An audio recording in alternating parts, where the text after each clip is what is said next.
There are people who like to decide what others deserve and what others' limits should be. And I want to bring up two situations that, on their face, may seem to have nothing to do with each other.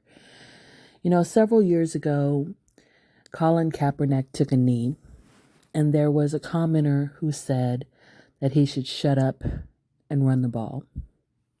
So, in her mind, he should stay in his lane.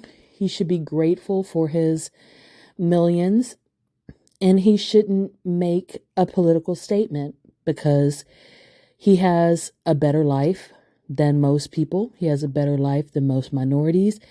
And so he should just put up with and be quiet about the things that he sees or experiences that he doesn't like, because he should be grateful that he has these opportunities. Now, recently, there have been quite a few people who have had the same exact sentiment about Ayesha Curry's interview.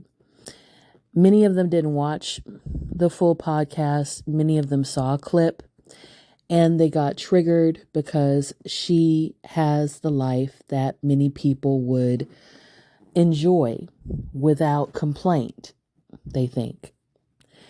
And so, just like in the other situation, she should look pretty, play her role, keep her mouth shut, and be grateful.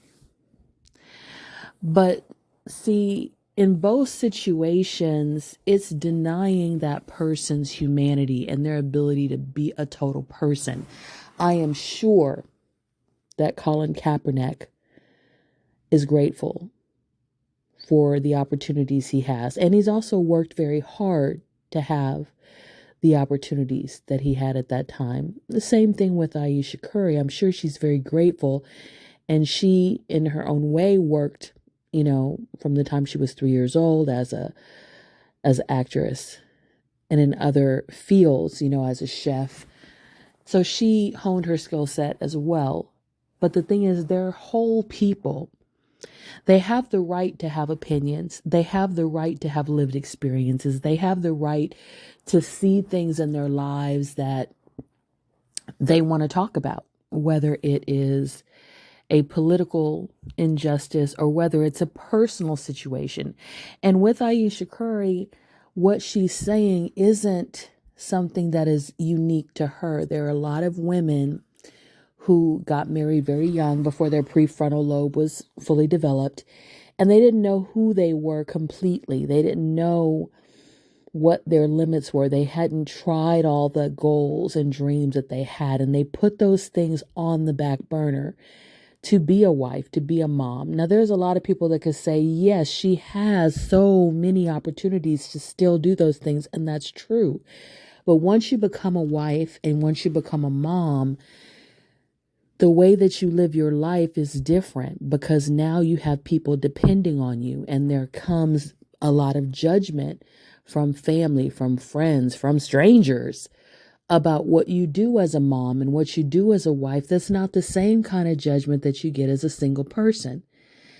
And there's also mommy guilt. So yes, she could go out and do all these things, but when she leaves her children, there will be moments possibly that she can't get back. There will be moments that she's missing because she's picking her career.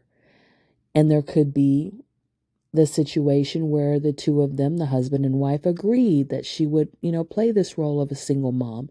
Of a stay-at-home mom is what I meant to say, for a period of time until some other time came up and the kids were older. But the point is, this whole idea that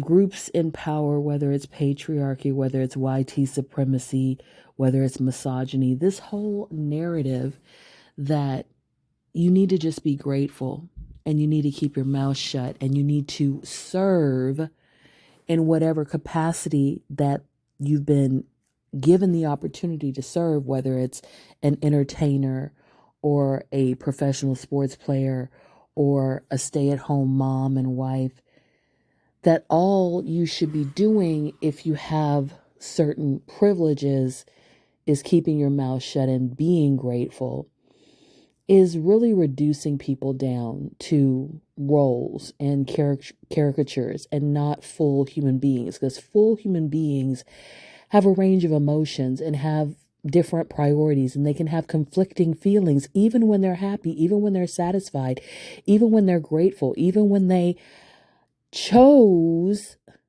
the life that they live. Because just because you choose something doesn't mean it doesn't come with some difficulties and challenges.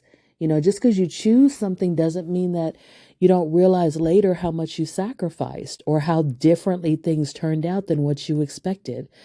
So it would be great if we could have empathy for other people. And it would also be great if we would see when power structures don't like their power being challenged.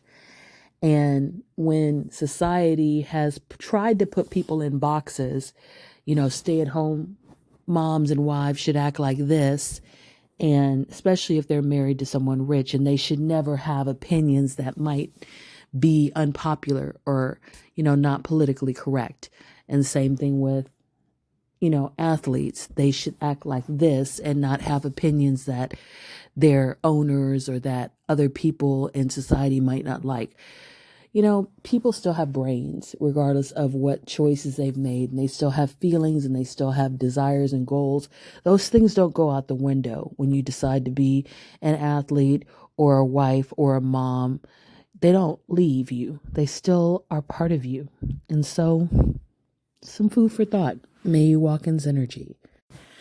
There are people who like to decide what others deserve and what others' limits should be. And I want to bring up two situations that